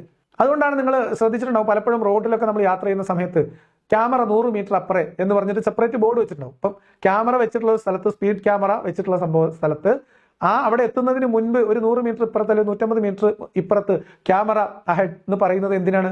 ക്യാമറ ഉണ്ട് എന്ന് നമ്മളെ അറിയിച്ചിട്ട് ക്യാമറയിൽ നമ്മൾ സ്പീഡിൽ പോയി കഴിഞ്ഞാൽ ഫൈൻ അടിക്കും എന്ന് നമ്മളെ ഓർമ്മിപ്പിച്ച് സ്പീഡ് കുറച്ച് പോകാൻ നമ്മളെ പരിശീലിപ്പിക്കുകയാണ്. നിയമം പാലിക്കാൻ പരിശീലിപ്പിക്കുകയാണ് ചെയ്യുന്നത്. നമ്മുടെ നാട്ടിൽ പലപ്പോഴും പല സ്ഥലങ്ങളിലും ദൗർഭാഗ്യവശാൽ പല മേഖലകളിലും ഈ തരം പൗരബോധമുള്ള ജനതയായി വളർത്തിയെടുക്കാനുള്ള ശ്രമമോ ആളുകളെ കറക്റ്റ് ചെയ്ത് രാജ്യത്തിന് ഗുണകരമാവുന്ന, സമൂഹത്തിന് ഗുണകരമാവുന്ന തരത്തിൽ വളർത്തിയെടുക്കാനുള്ള ശ്രമമോ അല്ല നടക്കുന്നത്. ഇനി അത്തരം നിയമങ്ങൾ പാലിക്കാൻ തയ്യാറാവാത്ത സമൂഹത്തിന് പൊതുവായിട്ടുള്ള സമാധാനത്തിനും സ്വസ്ഥമായ ജീവിതത്തിനും തടസ്സമുണ്ടാക്കുന്ന പ്രശ്നക്കാരായിട്ടുള്ള ആളുകളെ സമൂഹത്തിൽ നിന്ന് ഐസൊലേറ്റ് ചെയ്യണം. അതിനാണ് ജയിലുകൾ. അങ്ങനെ ഐസൊലേറ്റ് ചെയ്യുമ്പോൾ പോലും ആ വ്യക്തിയെ അദ്ദേഹത്തിന്റെ ചെയ്ത തെറ്റിന്റെ പ്രശ്നം പറഞ്ഞ് മനസ്സിലാക്കുകയും എന്തുകൊണ്ട് അദ്ദേഹം അത് ചെയ്തുകൂടാ എന്ന കാര്യങ്ങളിൽ അദ്ദേഹത്തെ കറക്ഷന് വേണ്ടിയിട്ട് പ്രേരിപ്പിക്കുകയും അദ്ദേഹത്തെ ഒരു പൗരനാക്കി മാറ്റാനുള്ള ശ്രമം തുടരുകയും അദ്ദേഹത്തിന് പിന്നീട് ജീവിതത്തിലേക്ക് തിരിച്ചു വരാനുള്ള അവകാശം അല്ലെങ്കിൽ അതിനുള്ള ഒരവസരം ഉണ്ടാവുമോ എന്ന് പരിശ്രമിക്കുകയും വേണം. അതാണ് ആധുനികമായിട്ട് മനുഷ്യന്റെ ഒരു രീതി. പക്ഷെ നമ്മുടെ നാട്ടിലുള്ള അവസ്ഥ എന്ന് പറയുന്നത് പലപ്പോഴും ഒരു പെറ്റി കേസിൽ, ഒരു പോക്കറ്റടി കേസിൽ ജയിലിൽ പോയാൽ പിന്നെ ചിലപ്പോൾ തിരിച്ചിറങ്ങി വരുന്നത് വലിയൊരു കൊട്ടേഷന്റെ അംഗമായിട്ടായിരിക്കും. അതൊക്കെ ഈ ഒരു സിസ്റ്റത്തിന്റെ പ്രശ്നങ്ങളായിട്ടാണ് കാണുന്നത്. ഇതൊന്നും ഇസ്ലാമിൽ പ്രിസ്ക്രൈബ് ചെയ്തിട്ടുള്ള ശിക്ഷകൾക്കുള്ള ന്യായീകരണമായി ഈ കാലഘട്ടത്തിൽ ലോകത്ത് മനുഷ്യരോട് പറയാൻ പറ്റുന്നതല്ല പ്രിയ സുഹൃത്തെ, സ്നേഹിത. ഇനി അകാരണമായി കൂടുതൽ സാമ്പത്തിക ലാഭത്തിന് വേണ്ടി മോഷണം നടത്തുന്നവർക്ക് മാതൃകാപരമായ ശിക്ഷ നൽകേണ്ടതുണ്ട്. റോബറികളുടെ പേരിലാണ് ലോകത്ത് നിന്ന് ആളുകൾ സമ്പന്നരായിട്ടുള്ളത്, അല്ലെ? എത്ര ഹൈടെക് റോബറികളാണ് ലോകത്ത് നിന്ന് നടന്നുകൊണ്ടിരിക്കുന്നത്. അപ്പൊ ഇതിനെയൊന്നും കുറ്റകരമല്ലാതെ കാണുന്ന ബഹുഭൂരിപക്ഷം രാജ്യങ്ങൾ ഉള്ളത് കൊണ്ടാണല്ലോ ഈ ഒരു ട്രെൻഡ് വർദ്ധിച്ചു വരുന്നത് പോലും. എത്ര വലിയ അബദ്ധം പറയുന്നത്! കൊള്ളയും റോബറിയും പിടിച്ചുപറിയും ഒക്കെ കുറ്റകരമല്ലാതെ കാണുന്ന UDHR അംഗീകരിച്ചിട്ടുള്ള രാഷ്ട്രങ്ങളുള്ളത് കൊണ്ടാണ് ലോകത്ത് ഇത്രയും മോഷണവും കൊള്ളയും ഹൈടെക് തട്ടിപ്പും ഒക്കെ പെരുകുന്നത് എന്നാണ്. ആണോ? UDHR അംഗീകരിക്കുന്ന രാഷ്ട്രങ്ങളിൽ കൊള്ള ചെയ്യാനും ആളുകളെ തട്ടിപ്പ് നടത്താനും ഒക്കെ മനുഷ്യർക്ക് അവകാശമുണ്ട് എന്നാണോ ഇദ്ദേഹം ധരിച്ചു വെച്ചിരിക്കുന്നത്? മറ്റൊന്ന്, ലോകത്ത് പല ആളുകൾ സമ്പന്നരാകുന്നത് കൊള്ളയിലൂടെയാണെന്നാണ്. കൊള്ളയിലൂടെയാണോ സ്വാഭാവികമായിട്ട് മനുഷ്യർ സമ്പന്നരാകുന്നത്? കൊള്ളയിലൂടെ സമ്പന്നരായിട്ടുള്ള ആൾക്കാരുണ്ടാവും, പക്ഷെ അതാണോ നോർമൽ? കൊള്ളയിലൂടെ സമ്പന്നനാവുകയും കൊള്ള ജീവിത മാർഗമായിട്ട് കണ്ടെത്തുകയും ചെയ്ത ഒരാളുടെ പേര് മുഹമ്മദ് എന്നാണെന്ന് ഈ അവസരത്തിൽ അദ്ദേഹത്തെ വെറുതെ സാമാന്യമായിട്ടൊന്ന് ഓർമ്മിപ്പിച്ചു പോകുന്നു. പിന്നെ വ്യഭിചാരിയെ എറിഞ്ഞു കൊല്ലണം എന്ന് പറയുന്നത് ക്രൂരമല്ല. വിവാഹശേഷം വ്യഭിചരിച്ചവരെയാണ് എറിഞ്ഞു കൊല്ലേണ്ടത്. വിവാഹത്തിന് മുമ്പാണെങ്കിൽ 100 അടി കൊടുക്കലും 1 വർഷത്തിന് നാട് കടത്തലും ഒക്കെയാണ് അവർക്കുള്ള ശിക്ഷ. വിവാഹശേഷം വ്യഭിചരിച്ചവർ എറിഞ്ഞു കൊല്ലുന്നത് വൈവാഹിക ജീവിതം എന്ന് പറയുന്നത് തന്നെ ലൈംഗിക സംതൃപ്തി നേടാനുള്ള മാർഗമായിട്ട് കൂടിയാണ് ഇസ്ലാം പരിചയപ്പെടുത്തുന്നത്. അപ്പോൾ അള്ളാഹു അനുവദിച്ചു തന്ന ഭാര്യയോ ഭർത്താവോ ഉണ്ടായിട്ട് അവരുമായിട്ട് ബന്ധപ്പെടാതെ പുറമെ പോയി വ്യഭിചരിക്കുന്നത് ശിക്ഷാർഹമായ തെറ്റ് തന്നെ ആക്കേണ്ടതാണ്. പിന്നെ വ്യഭിചാരിയെ എറിഞ്ഞു കൊല്ലുക എന്നാണ്. വിവാഹം കഴിയാത്ത ആൾ വ്യഭിചരിക്കുന്നതും വിവാഹം കഴിഞ്ഞ ആൾ വ്യഭിചരിക്കുന്നതും തമ്മിലുള്ള ശിക്ഷയിലുള്ള വ്യത്യാസത്തെ ന്യായീകരിക്കുകയാണ് ഇദ്ദേഹം ചെയ്യുന്നത്. വിവാഹം കഴിഞ്ഞ ആൾ വ്യഭിചരിച്ചാൽ അവരെ ശിക്ഷിക്കുന്നതിന്റെ രീതിയാണ് കഴുത്തുവരെ കുഴിയിലേക്ക് ഇറക്കി നിർത്തി തലയിലേക്ക് കല്ലെറിഞ്ഞു കൊല്ലുക എന്നതാണ് ശിക്ഷ. ആ ശിക്ഷാരീതി ഇപ്പൊ വ്യഭിചാരം നിരോധിക്കുകയാണ് എന്ന് തീരുമാനിക്കുന്ന ഒരു ഇസ്ലാമിക രാഷ്ട്രത്ത് വ്യഭിചാരം തടയാനുള്ള ശിക്ഷകൾ അത് മനുഷ്യത്വപരമായിരിക്കേണ്ടതില്ലേ?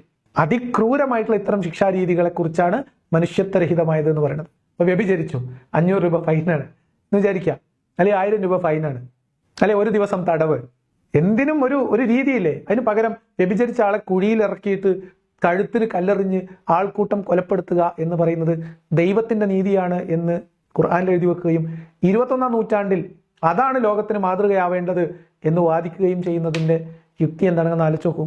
ഇവരെയൊക്കെ നയിക്കുന്നത് ഏതു തരം മാനവിക ചിന്തയാണ്? മാത്രവുമല്ല, സത്യത്തിൽ ഈ ശിക്ഷ നടപ്പിലാക്കണമെങ്കിൽ 4 സാക്ഷികൾ കൊണ്ട് സ്ഥിരപ്പെടണം. അതായത് പച്ചയിൽ എന്താണോ വ്യഭിചാരം എന്നുള്ളത്, ആ പ്രോസസ്, ആ കോയിറ്റസ് നടക്കുന്ന ആ പ്രോസസ്സ് പച്ചയിൽ 4 സാക്ഷികൾ കാണണം. അങ്ങനെ 4 പേരെ കാണിച്ച് വ്യഭിചരിച്ച ഒരാളാണെങ്കിൽ അയാൾ എറിഞ്ഞു കൊല്ലപ്പെടുന്നേ വേണ്ടേ. ഇനി ഇസ്ലാമിക ചരിത്രത്തിൽ ഇങ്ങനെ ഒരാൾ പോലും ശിക്ഷിക്കപ്പെട്ടിട്ടില്ല എന്നുള്ളതാണ്. കാരണം 4 സാക്ഷികൾ ഏതെങ്കിലും ഒരു വ്യഭിചാരത്തിന് ഉണ്ടാകുമോ? ഇല്ല. ഇത് രണ്ടും നിങ്ങൾ തന്നെ പറയുന്നത്. അത് മാതൃകാപരമായ ശിക്ഷ നൽകേണ്ടതാണ് എന്ന് പറയുന്നു, എന്നിട്ട് ശിക്ഷ നൽകേണ്ടതില്ലാത്ത ഒരു രീതിയിൽ അതിന്റെ നിയമങ്ങൾ എഴുതി വെക്കുകയും ചെയ്തിരിക്കുന്നു. പിന്നെ 4 സാക്ഷികൾ വേണം എന്ന് കടുംപിടുത്തുണ്ടായത് എപ്പോഴാന്നൊക്കെ നമുക്കറിയാം. അത് നമ്മളിപ്പോൾ ഇനി വേറെ വിശദീകരിക്കുന്നില്ല.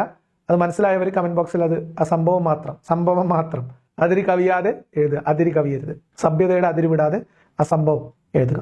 ഇനി ഇതൊക്കെ പറഞ്ഞാലും ഇനി ഇത് അദ്ദേഹത്തിന് വ്യഭിചാരത്തിന് എറിഞ്ഞു കൊല്ലണം എന്ന് വാസ്തവത്തിൽ അങ്ങനെ ഒരു നിയമമൊക്കെ ഉണ്ടെങ്കിലും അത് ചെയ്യണതിന് വലിയ താല്പര്യമൊന്നും ഉണ്ടായിരുന്നില്ല എന്നതിന് 2 ഉദാഹരണം പറയുന്നുണ്ട്. എന്നാൽ ഇസ്ലാമിക ലോകത്ത് വ്യഭിചാരത്തിന്റെ പേരിൽ ആളുകൾ ശിക്ഷിക്കപ്പെട്ടിട്ടില്ലേ? പെട്ടിട്ടുണ്ട്. അവർ സ്വയം വരികയായിരുന്നു, എനിക്ക് തെറ്റുപറ്റിപ്പോയി, എനിക്കിത് ഇവിടെ വെച്ച് തന്നെ ഇതിന്റെ ശിക്ഷ സ്വീകരിക്കണം, അപ്പോൾ അള്ളാഹുവിന്റെ കോടതിയിൽ ഞാൻ രക്ഷപ്പെട്ടേക്കുമല്ലോ. പ്രവാചകൻ സല്ലല്ലാഹു അലൈഹി വസല്ലം പലരെയും തിരിച്ചു വിടുന്നുണ്ട്. എനിക്ക് ഇതിന്റെ ശിക്ഷയുടെ ഗൗരവം അറിയുമോ? മാഇസ് റളിയല്ലാഹു അൻഹു എന്ന മാഇസ് ബിൻ മാലിക് എന്നവർക്ക് അങ്ങനെ ഒരു തെറ്റുപറ്റിയതിന്റെ പേരിൽ അദ്ദേഹം ശിക്ഷ തേടി വന്നതും അവസാനം ശിക്ഷിക്കപ്പെടുന്നതും ഇമാം ബുഖാരി റളിയല്ലാഹു അൻഹു 1234-35 ഹദീസുകൾ റിപ്പോർട്ട് ചെയ്തിട്ടുണ്ട്. അതങ്ങനെ ചില മനുഷ്യന്മാർ. അപ്പൊ ഇസ്ലാമിൽ പ്രിസ്ക്രൈബ് ചെയ്തൊരു ശിക്ഷ, ഒരാൾ വന്ന് സാക്ഷ്യം പറഞ്ഞാൽ അയാളെ ശിക്ഷ നടപ്പിലാക്കാൻ പറ്റുമോ? ആത്മഹത്യ കുറ്റകരമായതുകൊണ്ട് ഈ വഴി സ്വീകരിച്ചതാണെങ്കിലോ, അയാൾ കളവ് പറഞ്ഞതാണെങ്കിലോ, ഇനി 4 പേര് കണ്ടു ഒരാളെ കുറിച്ച് സാക്ഷ്യം പറഞ്ഞാലോ, അയാൾ യഥാർത്ഥത്തിൽ അത് ചെയ്തിട്ടില്ലെങ്കിലോ? അപ്പൊ ഇസ്ലാമിന്റെ ഈ തെളിവ് നിയമങ്ങളും അതൊക്കെ വേറെ സംഭവമാണ്. സാക്ഷി നിയമങ്ങളും അതൊക്കെ വേറെ പ്രശ്നമുള്ള മേഖലകളാണ്. ഇസ്ലാമിൽ ശിക്ഷ നടപ്പിലാക്കിയിരുന്ന രീതി തന്നെ എത്രമേൽ അബദ്ധമായിരുന്നു എന്നതിലേക്കുള്ള ഒരു തെളിവാണിത്. കാരണം ഈ പറയപ്പെടുന്ന സഹാബി പല ഘട്ടത്തിലായിട്ട് വന്നിട്ട് എനിക്കിത് വേണം, എനിക്ക് ശിക്ഷ വേണം, ഞാനിത് ചെയ്തു എന്ന് പറഞ്ഞിട്ട് ആദ്യമൊക്കെ മനസ്സിലാക്കി പറഞ്ഞു വിടാൻ ശ്രമിച്ചു. പിന്നെയും വന്ന് ഇത് പറഞ്ഞപ്പം അന്നവായു എന്ന് പറഞ്ഞിട്ട് കൊണ്ടുപോയിട്ട് എറിഞ്ഞു കൊന്നു. വേറൊരു സ്ത്രീയുടെ കാര്യം കൂടി പറയണ്ട, അതുകൂടി കേൾക്കാം. അതുപോലെ ഞാൻ വ്യഭിചാരത്തിൽ ഗർഭിണിയാണ്, എനിക്ക് ശിക്ഷ വേണമെന്ന് പറഞ്ഞ ഒരു മാതാവ് വരുമ്പോൾ നീ കുഞ്ഞിനെ പ്രസവിച്ചിട്ട് വാ എന്ന് പറഞ്ഞ് വിട്ടാക്കി. പോവുകയാണെങ്കിൽ പോയിക്കോട്ടെ എന്ന അർത്ഥത്തിൽ. പിന്നീട് വീണ്ടും വന്നു കൈക്കുഞ്ഞുമായി, നീ കുഞ്ഞിന് 2 വർഷം മുലയൂട്ടിയിട്ട് വാ എന്ന് പറഞ്ഞ് വിട്ടാക്കി. ആ 2 വർഷവും കഴിഞ്ഞിട്ടാണ് പിന്നെയും ആ സ്ത്രീ ശിക്ഷ തേടി വന്നതിന്റെ ഭാഗമായിട്ടാണ് ആ സ്ത്രീയെ എറിഞ്ഞു കൊല്ലുന്നത്. ഇത് ഇമാം ബുഖാരി റളിയല്ലാഹു അൻഹു 5271 ഹദീസിലും മുസ്ലിം എന്നവർ 1691 ഹദീസിലും റിപ്പോർട്ട് ചെയ്തിട്ടുണ്ട്. അപ്പൊ ഇതൊക്കെ വലിയ മാനവികതയായിട്ടാ പറയണത്. എന്ത് വന്നു, അപ്പൊ സ്ത്രീ ഗർഭിണിയായിരുന്നു, അപ്പൊ നബി പോയിട്ട് പ്രസവിച്ചിട്ട് വന്നു പറഞ്ഞു. പ്രസവിച്ചിട്ട് വന്നു, നബി എന്നെ എറിഞ്ഞു കൊല്ല്. അപ്പം ആ സ്ത്രീയോട് പറഞ്ഞു, നിനക്ക് കുട്ടിയില്ല, കുട്ടിക്ക് 2 വർഷം മുല കൂട്ടിയിട്ട് വാന്ന് പറഞ്ഞു. എന്നിട്ട് പോയിട്ട് തിരിച്ചു വന്നു. ഈ 2 വയസ്സുള്ള മുല കുടിക്കുന്ന ഒരു കുട്ടിയുള്ള മാതാവിനെ എന്നിട്ട് ഈ നിയമം നടപ്പിലാക്കാൻ വേണ്ടി എറിഞ്ഞു കൊന്നു. എത്ര സിമ്പിൾ ആയിട്ടാണ് പറയണത് നോക്കൂ. ഇത് ന്യായീകരിക്കുമ്പോൾ ഈ സംഭവം എടുത്ത് പറയാതിരിക്കാനുള്ള ഒരു കരുതലെങ്കിലും കാണിക്കണ്ടേ?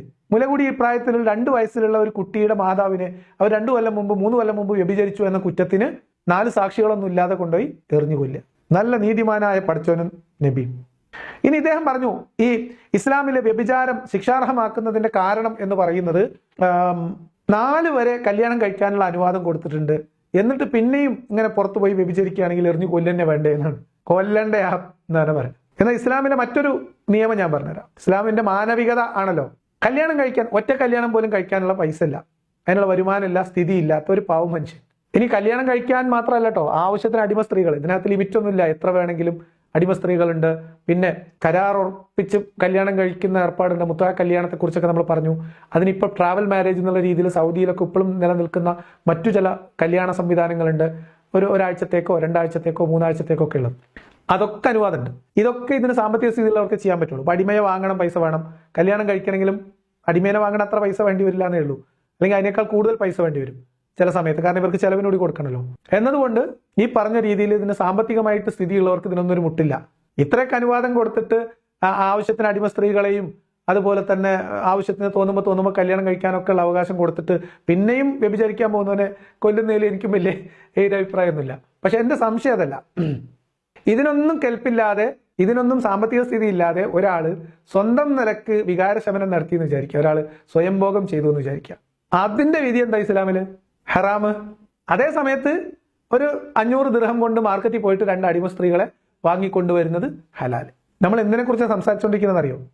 മനുഷ്യാവകാശ പ്രഖ്യാപന രേഖ ഇസ്ലാമിക സമൂഹത്തിന് അംഗീകരിക്കാൻ കഴിയാത്തതിന്റെ കാരണം സ്വയംഭോഗം ഹറാമും അടിമകളെ ഉപയോഗിക്കുന്നത് ഹലാലും, അടിമ വ്യാപാരവും അവരെ ലൈംഗികമായിട്ട് ഉപയോഗിക്കുന്നത് ഹലാലുമാക്കി വെച്ച, അനുവദനീയവുമാക്കി വെച്ച ഒരു ഇസ്ലാമിനെ കുറിച്ചാണ് നമ്മൾ സംസാരിക്കുന്നത്. അപ്പൊ രണ്ടാമത്തേത് ഈ ശിക്ഷാരീതികളുടെ ക്രൂരതയാണ്. മൂന്നാമത്തെ കാര്യം, എന്തുകൊണ്ടാണ് CDHR UDHRന്റെ കണ്ണിൽ മനുഷ്യാവകാശ ലംഘനമാണ് എന്ന് കണക്കാക്കപ്പെടുന്നതിന്റെ മൂന്നാമത്തെ കാരണം, UDHRൽ പറയുന്നുണ്ട് എല്ലാവർക്കും എല്ലായിടത്തും പ്രവേശന സ്വാതന്ത്ര്യമുണ്ട്, എന്നാൽ പാർലമെന്റിലേക്ക് നമുക്ക് പോകാൻ പറ്റില്ല, അവിടെ MP ആണെങ്കിലേ പോകാൻ പറ്റുള്ളൂ. അപ്പൊ അതോ അല്ല, അത് MP ആയതുകൊണ്ടല്ലേ, അത് അവർക്ക് ഇരിക്കുന്ന സ്ഥലമല്ലേ, എന്തിനാ നിങ്ങളവിടെ പോകേണ്ട ആവശ്യം? ഓക്കെ, ഇത് മനുഷ്യാവകാശ പ്രഖ്യാപന രേഖയുടെ 6-ാം വകുപ്പിനെ കുറിച്ചാണ് ഇദ്ദേഹം പരാമർശിക്കാൻ ശ്രമിക്കുന്നത്. നിയമദൃഷ്ട്യാ ഏതൊരാൾക്കും ഏതൊരു സ്ഥലത്തും അംഗീകരണത്തിന് അവകാശമുണ്ട്. ഇതിനെ ഇദ്ദേഹം പറഞ്ഞൊപ്പിക്കുന്നത് എല്ലാവർക്കും എല്ലായിടത്തും തോന്നും പോലെ കയറി പോകാനുള്ള അവകാശമുണ്ട് എന്നാണ്. എന്നാൽ അദ്ദേഹം ഉദാഹരണം പറയുന്നത് ഇപ്പൊ പാർലമെന്റിലേക്ക് അങ്ങനെ കയറി പോകാൻ പറ്റുമോ എന്നാണ്. കയറി പോകാൻ പറ്റും. പാർലമെന്റിലേക്ക് പോകേണ്ടുന്നതിന്റെ നിയമപരമായ മാനദണ്ഡങ്ങൾ പാലിച്ചുകൊണ്ട് ആർക്കും കയറി പോകാൻ പറ്റും. അവിടെ നമ്മൾ ജാതി, മതം, വർഗം, വർണ്ണം, ലിംഗം, ഭാഷ തുടങ്ങിയിട്ടുള്ള വ്യത്യാസങ്ങളില്ലാതെ ആ ഒരു പ്രക്രിയയുടെ ഭാഗമാവാൻ എല്ലാവർക്കും അവകാശമുണ്ടാവുക എന്നതാണ് എല്ലാവർക്കും തുല്യതയ്ക്കുള്ള അവകാശം എന്ന് പറഞ്ഞതിന്റെ സാരം. അപ്പൊ എനിക്കോ താങ്കൾക്കോ പാർലമെന്റിൽ കയറി പോയിക്കൂടെ? പോകാം. പാർലമെന്റിലേക്ക് പോകാനുള്ള ഒരു പ്രൊസീജിയർ ഉണ്ട്. നമ്മൾ ലോക്സഭാ ഇലക്ഷൻ വരുന്നു, ആ മത്സരത്തിലേക്ക് മത്സരത്തിൽ പങ്കെടുക്കാവുന്നതിന്റെ നിബന്ധനകൾ നിങ്ങൾക്ക് പൂർത്തീകരിക്കാൻ പറ്റുന്ന കണ്ടീഷൻസ് നിങ്ങൾക്ക് പൂർത്തീകരിക്കാൻ പറ്റുമെങ്കിൽ നിങ്ങൾക്ക് ആ മത്സരത്തിൽ പങ്കെടുക്കാം. നിങ്ങൾക്ക് ജയിച്ചാൽ നിങ്ങൾ പാർലമെന്റിൽ പോകാം. അത് നിങ്ങൾ ആണായിക്കോട്ടെ, പെണ്ണായിക്കോട്ടെ, നിങ്ങൾ മുസ്ലിം ആയിക്കോട്ടെ, ഹിന്ദു ആയിക്കോട്ടെ, ആരും ആയിക്കോട്ടെ. ഈ അവകാശങ്ങൾക്കുള്ള തുല്യത, ഈ അവകാശങ്ങളിലുള്ള തുല്യത, അതാണ് തുല്യത. മനസ്സിലായോ? അതിന് എത്ര തെറ്റായ ഉപമകളിലൂടെയാണ് ഇദ്ദേഹം പറയുന്നത് നോക്കൂ. എന്തിനാണ് ഇത് പറയുന്നതെന്ന് അറിയോ? ഇസ്ലാമിക ലോകത്ത് പല സ്ഥലങ്ങളിലും ഇപ്പൊ ചില പ്രദേശങ്ങളിലേക്ക് ആളുകൾ കയറാൻ പാടില്ല. എന്തുകൊണ്ടാണ് ശബരിമലയിൽ സ്ത്രീകൾ പ്രവേശിക്കുന്നതിന് അവകാശമുണ്ട് എന്ന് സുപ്രീം കോടതി വിധിക്കേണ്ടി വരുന്നത്? ആരാധനാ സ്വാതന്ത്ര്യം എന്ന് പറയുന്നത് എല്ലാ വ്യക്തികൾക്കും ഉണ്ട്. അവിടെ ചില പ്രദേശങ്ങളിലേക്ക് ചില ലിംഗത്തിലുള്ളവർ കടക്കാൻ പാടില്ല എന്ന് പറയുന്നത് അടിസ്ഥാനപരമായി മനുഷ്യാവകാശ പ്രഖ്യാപനത്തിന് വിരുദ്ധമാണ്. അതുകൊണ്ടാണ് തുല്യതയ്ക്കുള്ള അവകാശം മുൻനിർത്തി സുപ്രീം കോടതിയിൽ നിന്ന് വിധി വരുന്നത്.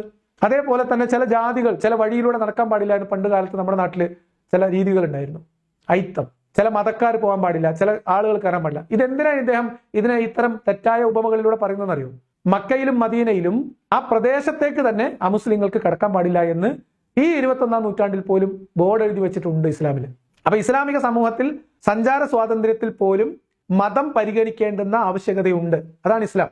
അത് ഈ പറയപ്പെടുന്ന മനുഷ്യാവകാശ പ്രഖ്യാപന രേഖയിൽ അത് അനുവദിക്കുന്നില്ല. ആ ഒരു വിവേചനം അനുവദിക്കുന്നില്ല. അതുകൊണ്ട് ആ വിവേചനത്തെ ന്യായീകരിക്കാൻ വേണ്ടിയിട്ടാണ് ഇദ്ദേഹം ഇപ്പൊ ഈ സൂത്രം പറഞ്ഞത്. അദ്ദേഹം വിശദമായിട്ട് ഒന്നുകൂടി പറഞ്ഞുതരും. അപ്പോൾ മുസ്ലിം രാജ്യത്ത് അങ്ങനെ എല്ലാവർക്കും പ്രവേശനമില്ലാത്ത സ്ഥലങ്ങളുണ്ടല്ലോ. ഹറമിന്റെ ആ ഭാഗത്തേക്ക് മുസ്ലിങ്ങൾക്ക് പ്രവേശനം ഉണ്ടോ? ഇല്ല. ഈ ഹറമിന്റെ ആ ഭാഗം എന്തിനുള്ളതാ? അത് ഹജ്ജുമായി ബന്ധപ്പെട്ട ആരാധന കർമ്മങ്ങൾക്ക് ചെയ്യാൻ വേണ്ടി. ആ മുസ്ലിമുകൾ ഹജ്ജ് ചെയ്യാൻ വേണ്ടി പോവില്ല. പിന്നെ എന്തിനാണ് അവരവിടെ പോകുന്നത്? ഇതേ ലോജിക്ക് നമ്മൾ തിരിച്ചു ചോദിക്കുമ്പോൾ അത് പറ്റില്ല എന്ന് പറയും. ഇപ്പോൾ ഹോട്ടലിലേക്ക് പോകേണ്ടത് വിശക്കുന്നവൻ ഭക്ഷണം കഴിക്കാനാണ് അല്ലെ? ക്യാരംസ് കളിക്കാൻ ഹോട്ടലിലേക്ക് പോകണ്ടല്ലോ. അതുപോലെ അള്ളാഹുവിനെ ആരാധിക്കേണ്ട ഭവനങ്ങളിലേക്ക് പോകേണ്ടത് ആ ആരാധന ചെയ്യേണ്ടതാണ്. ഒരു മുസ്ലിം പോലും ഹൈന്ദവ ക്ഷേത്രങ്ങളിൽ ഞങ്ങൾക്ക് പ്രവേശനാനുമതി വേണം പറഞ്ഞിട്ട് കേസ് കൊടുക്കും? ഇല്ല. കാരണം അത് ഓൾറെഡി അവരുടെ ദൈവ ആരാധനയ്ക്ക് വേണ്ടിയിട്ടുള്ളതാണ്. അപ്പൊ അതുകൊണ്ട് അവിടേക്ക് മറ്റുള്ളവർ പോകേണ്ട ആവശ്യമില്ലല്ലോ. ഇതാണ് ന്യായീകരണങ്ങൾ. അപ്പൊ എന്തിനാണ് ന്യായീകരിച്ചത്?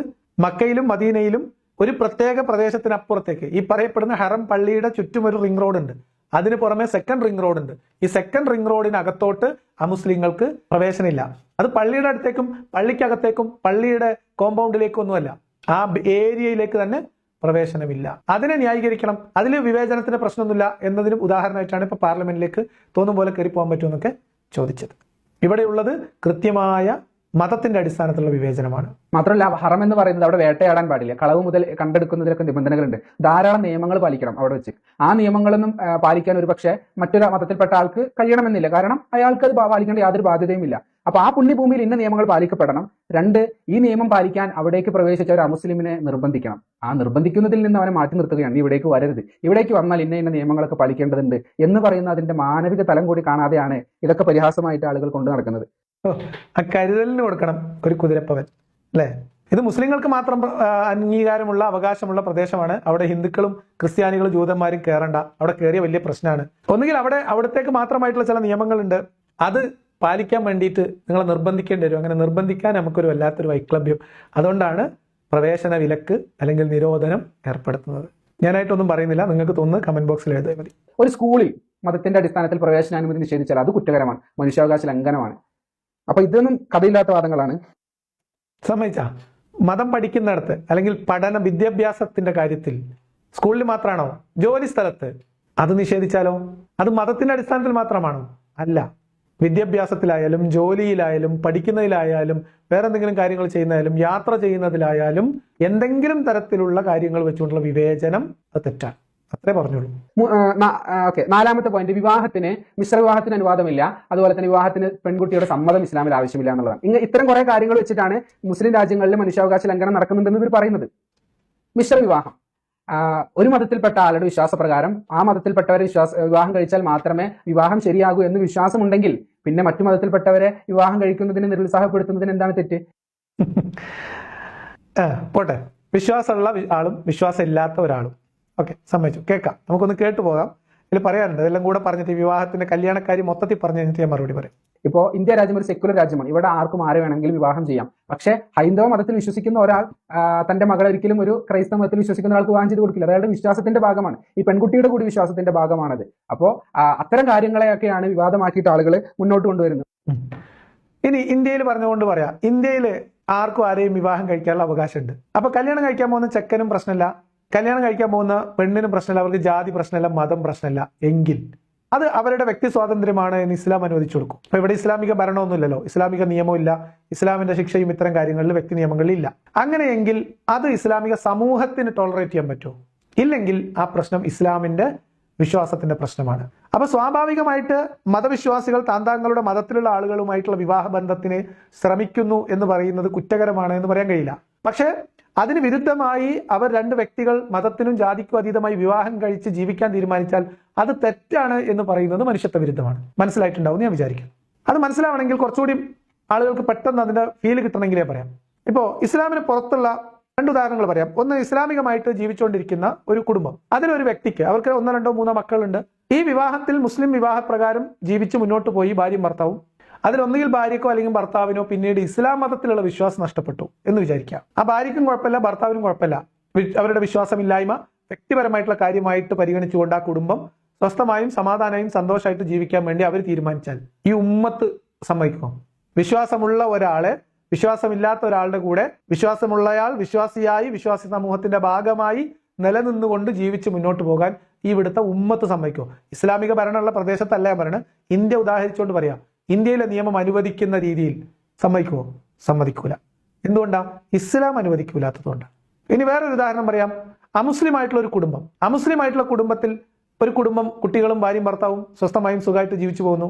അപ്പൊ അതിൽ ഒരാൾക്ക് ഇസ്ലാം മതത്തിനോടൊരു അനുഭാവം തോന്നുന്നു, അതിലൊരു ആകർഷണം തോന്നുന്നു, അതിൽ വിശ്വസിക്കുന്നു, അതേസമയത്ത് അദ്ദേഹത്തിന്റെ കുടുംബം പ്രിയപ്പെട്ടതാണ്, ആണായാലും പെണ്ണായാലും.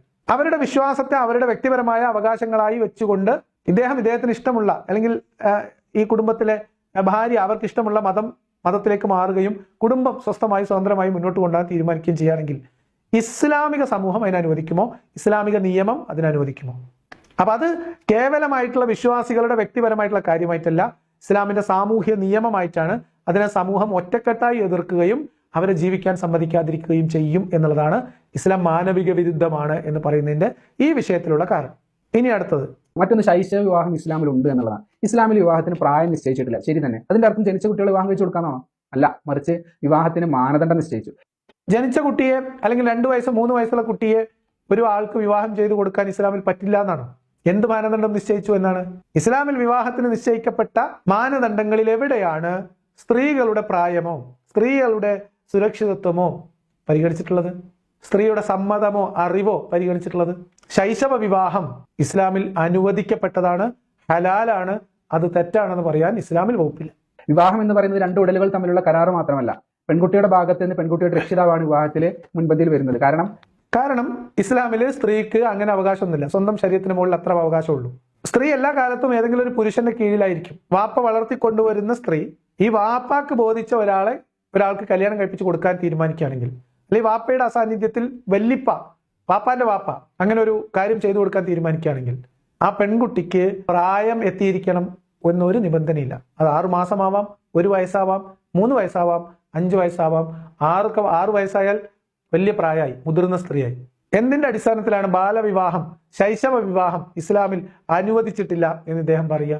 ഇനി അങ്ങനെ അല്ലായിരുന്നുവെങ്കിൽ ഒരു പെൺകുട്ടി പറയണം എനിക്ക് പ്രായപൂർത്തിയായി എന്ന് പറഞ്ഞിട്ട് ഒരു 8 6 വയസ്സുള്ള സമയത്ത് ഒരു പുരുഷനുമായിട്ട് ഒരുമിച്ച് ജീവിക്കാൻ പറ്റണമായിരുന്നു.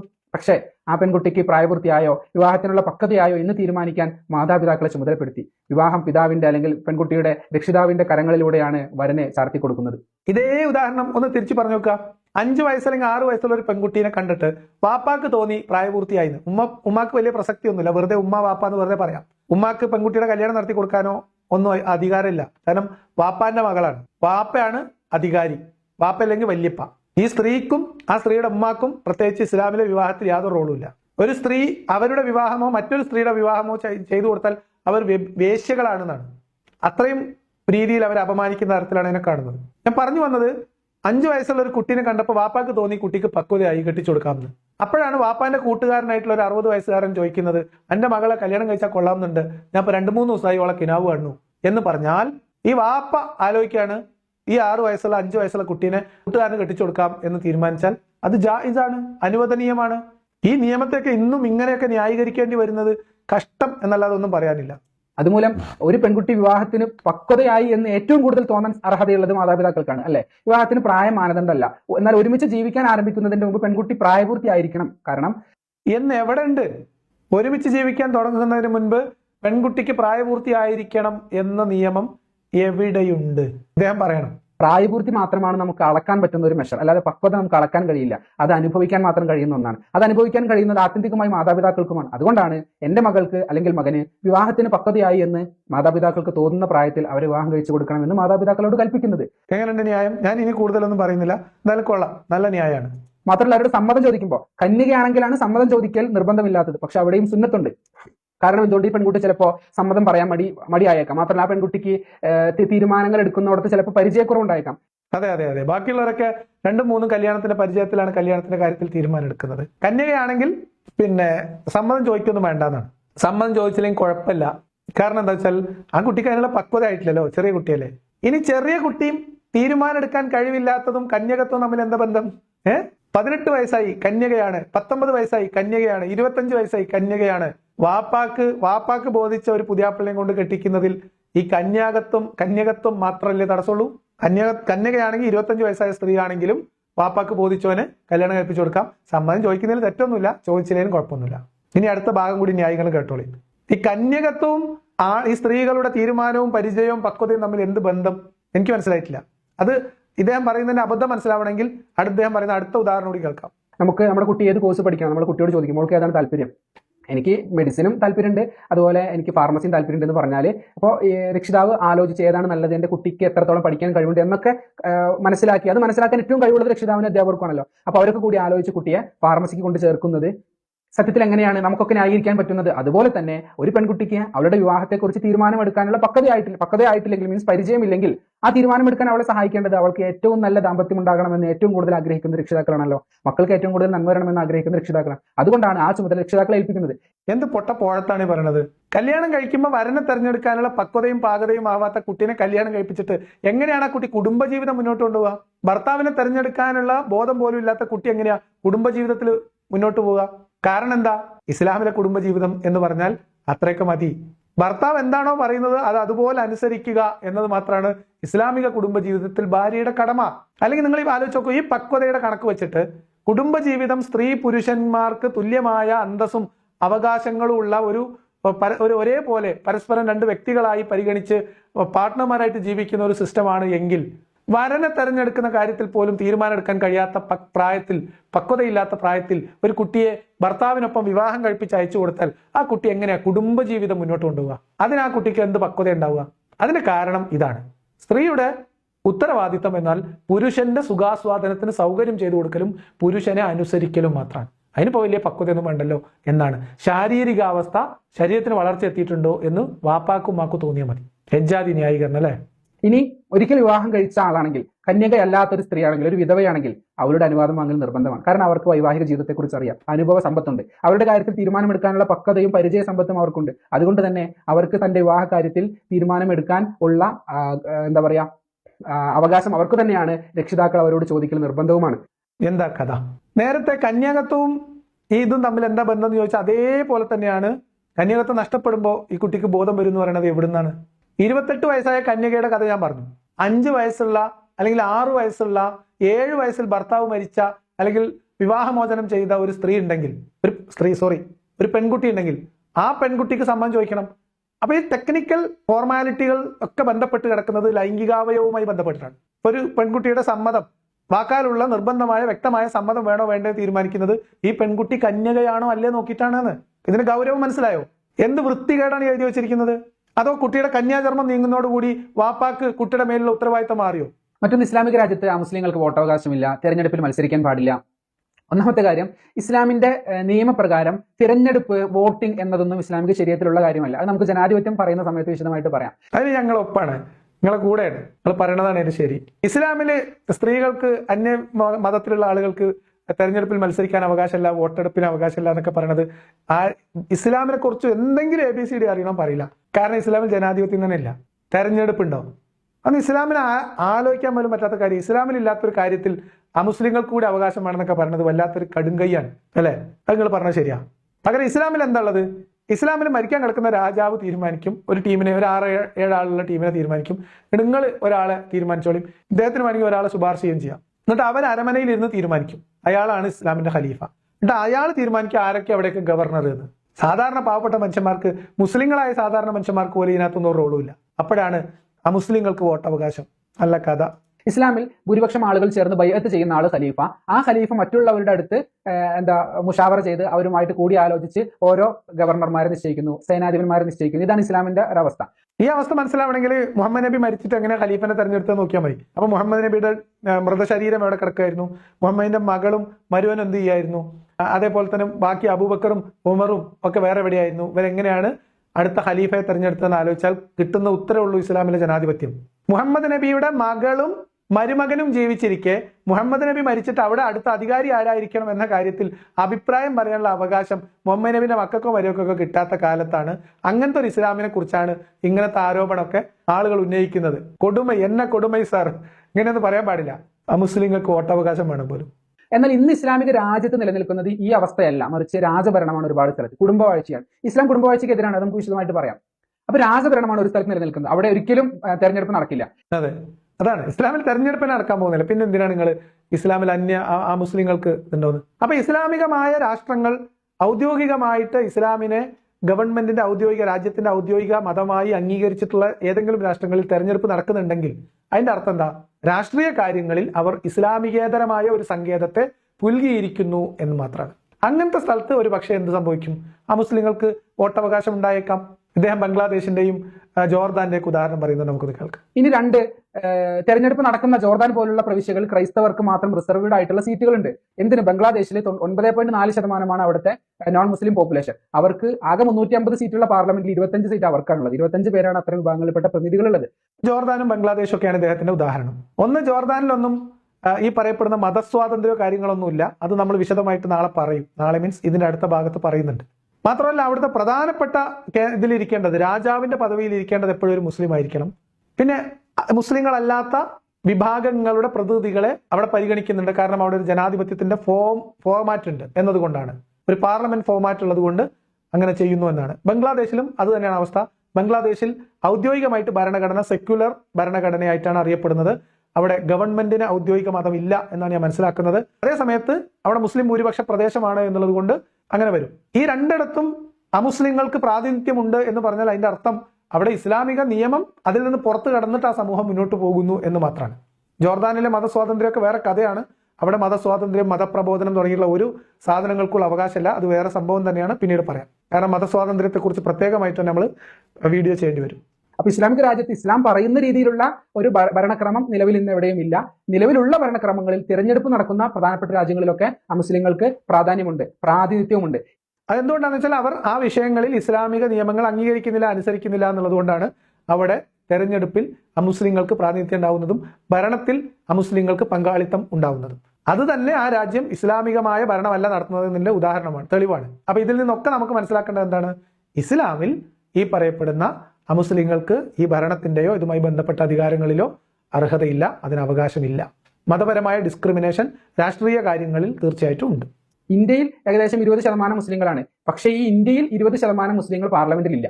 അവിടെയാണ് 9% മാത്രം മുസ്ലിങ്ങളുള്ള 9% മാത്രം ഹൈന്ദവരുള്ള ബംഗ്ലാദേശിലെ 7%-ഓളം വരുന്ന പാർലമെന്റ് അംഗങ്ങൾ ഹൈന്ദവരാണ് എന്നത് കൂടി നമ്മൾ ചേർത്ത് വായിക്കേണ്ടത്.